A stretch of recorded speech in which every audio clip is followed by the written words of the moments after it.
Se segure aí que a gente vai estudar a parte de matemática também, viu?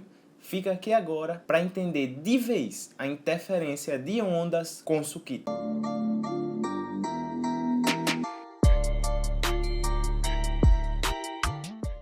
E é isso aí, ó. Hoje a gente vai estudar um fenômeno ondulatório conhecido como interferência. Bora começar do simplesinho, bora entender o conceito e a gente vai avançando.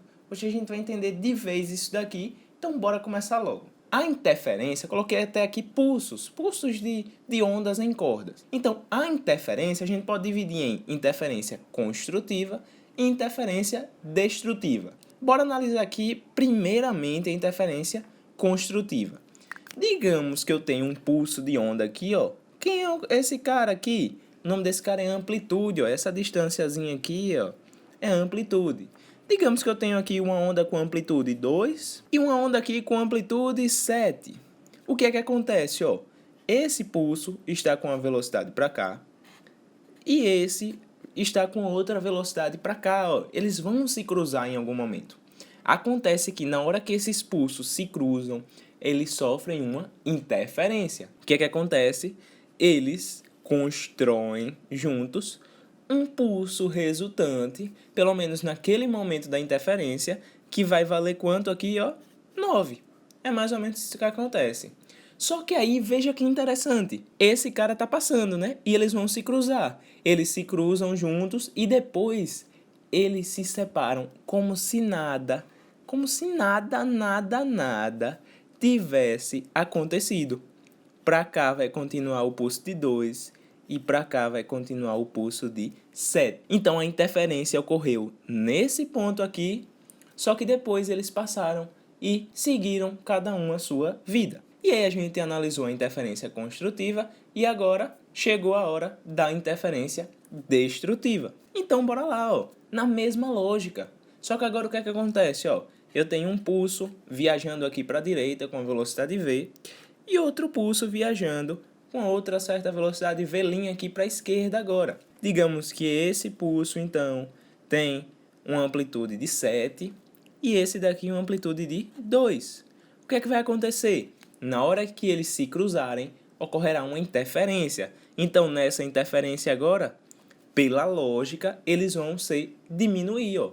Esse daqui de 7 para cima, só que o de 2 está para baixo para atrapalhar esse de 7. A resultante, então, vai ser 5 para cima. Então, eles interferem destrutivamente, só que depois, ó, o de 7 volta a passar para cá e o de 2 também continua o seu rumo, vai seguir a sua vida. Então, a interferência destrutiva ocorreu nesse ponto, só que depois tudo caminha normalmente, como estava antes. Beleza? Esse é o princípio, é o começo que a gente precisa analisar para falar sobre interferência de ondas, construtiva, destrutiva.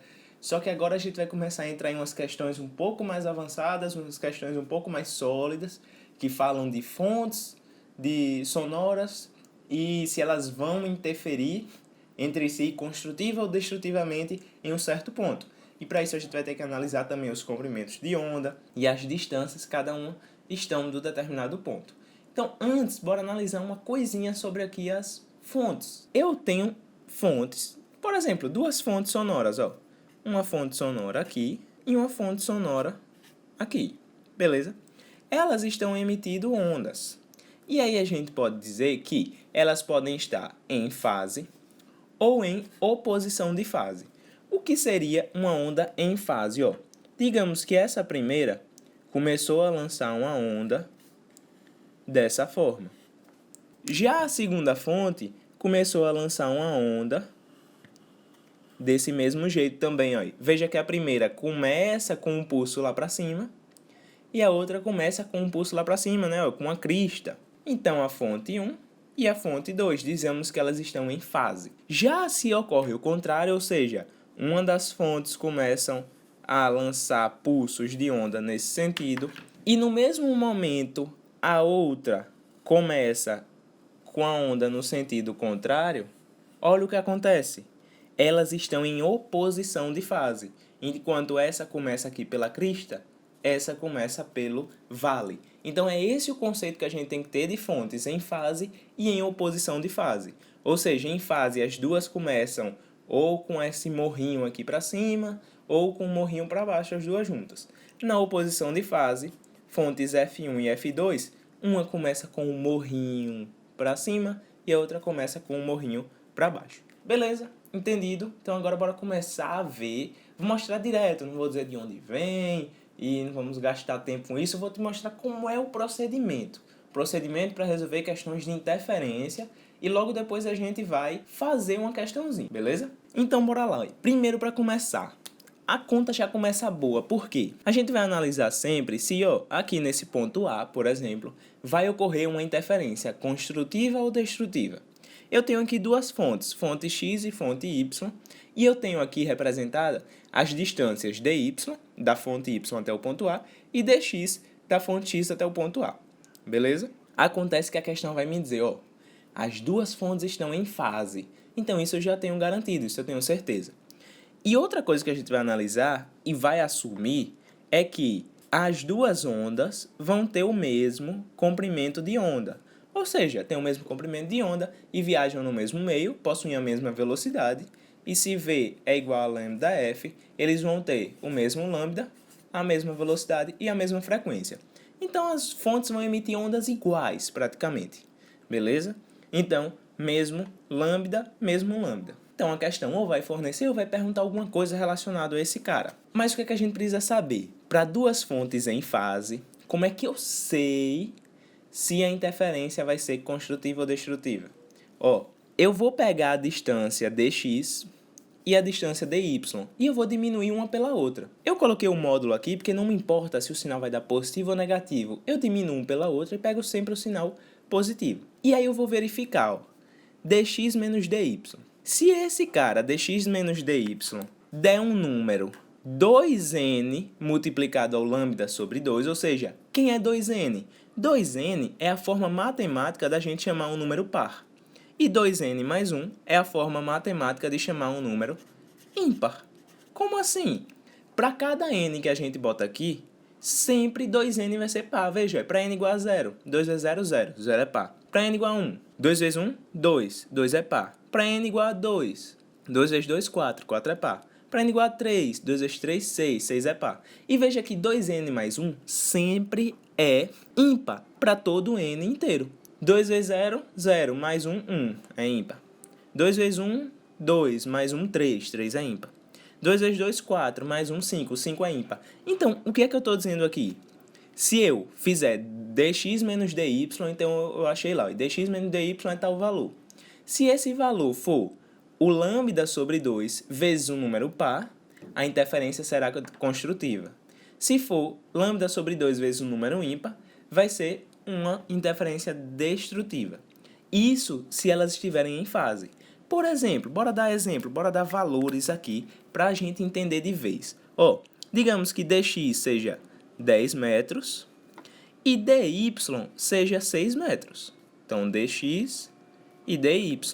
Quem é dx menos dy? Eu vou fazer aí. dx menos dy vai ser igual a quanto? A 4 metros, né? Eu pego o módulo, então vai ser positivo. Achei aqui, 4 metros. Tranquilo? Então, eu vou ver. Digamos aqui que esse lambda aqui seja igual a 2 metros. Então, se esse lambda é igual a 2 metros, o que é que a gente vai ter? Lambda é igual a 2 metros, então lambda sobre 2 vai ser igual a 1 metro, se a gente assumir que lambda é 2 metros. Beleza? Então lambda sobre 2 vai dar 1 metro.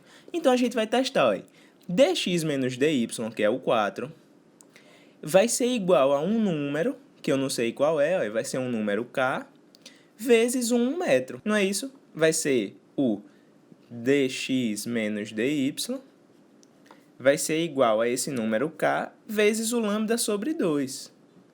Veja aqui, o dx menos dy da gente deu 4. O lambda sobre 2 deu 1. Então, quem é esse k? Esse k é 4, né? E 4 é um número da forma 2n, que é par.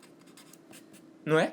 Então, se esse cara é par e as fontes estão em fase, a interferência foi construtiva. Entendeu? Então, vê isso, dá uma lida na teoria e é somente isso, é prática, é repetição. bora analisar agora se as fontes estiverem em oposição de fase. Se tiver em oposição de fase, a gente meio que vai inverter. O que foi que inverteu aqui? Quando o dx menos dy for um número par do lambda sobre 2, agora a interferência será destrutiva, e se for um número ímpar, vai ser uma interferência construtiva, mas o procedimento é o mesmo. E para fixar isso de vez, bora fazer uma questãozinha para treinar e identificar como esses elementos aparecem na questão? Então vem ver. Duas fontes de onda sonora situadas nos pontos F1 e F2 emitem ondas de mesma frequência, sempre vai ser assim, e em fase. Então estão em fase. Uma pessoa situada no ponto P recebe as duas ondas com a mesma intensidade não nula, vindas diretamente das fontes. A figura abaixo mostra a disposição das fontes e das pessoas. O maior comprimento de onda em metros que deve ser emitido pelas fontes para que ela não escute o som produzido por elas Então, para não escutar, eu preciso que seja uma interferência do tipo destrutiva. Então, qual era o caso de ondas em fase e interferência destrutiva? Qual foi o caso que a gente viu? Que o dx menos dy, né, em módulo, no caso aqui vai ser o d1 menos d2, né, vai ser igual a um número ímpar, ou seja, 2n mais 1, do lambda sobre 2. Então, veja só, aqui a gente vai trabalhar com d1 e d2, né? Então, módulo de d1 menos d2 vai ser quem? Quem é a diferença, né? 4 menos 3. Será? Será que é 4 menos 3? Aqui tá pegadinha, 4 é entre as fontes. Se eu tenho um triângulo retângulo, daqui para cá vai ser 5. Então, a distância D1 é 5 metros, é a distância de F1 até o ponto P, e a distância D2 são os 3 metros. Cuidado aqui com a geometria do problema, que é pegadinha, viu? Então, D1 menos D2 é 5 menos 3, que dá 2 metros. Beleza? Então, eu sei que esses 2 metros tem que dar um número ímpar, né? Um número K que seja ímpar. De quem? De lambda sobre 2. Não é isso? Ok. O que foi que ele falou pra gente aqui? Ele falou pra gente que ele precisa ter o maior comprimento de onda. Então, para eu ter o maior comprimento de onda aqui, eu preciso ter o menor K ímpar. Então, quem é o menor K que pode ser ímpar? 1, não é? Então, 2 igual a 1 vezes lambda sobre 2. Então, 2 igual a lambda sobre 2, lambda é igual a 4 metros. Então, a alternativa D. E se você gostou desse vídeo, já deixa o like aí, lembra de se inscrever no canal e ativar o sininho para receber as notificações. Não esquece de compartilhar esse vídeo aí. Manda aí pro seu primo que estava em dúvida, manda pro seu colega, joga no grupo da sala. Beleza? Então, não deixa de compartilhar e continue mandando brasa aí nas questões de interferência construtiva e destrutiva. Valeu!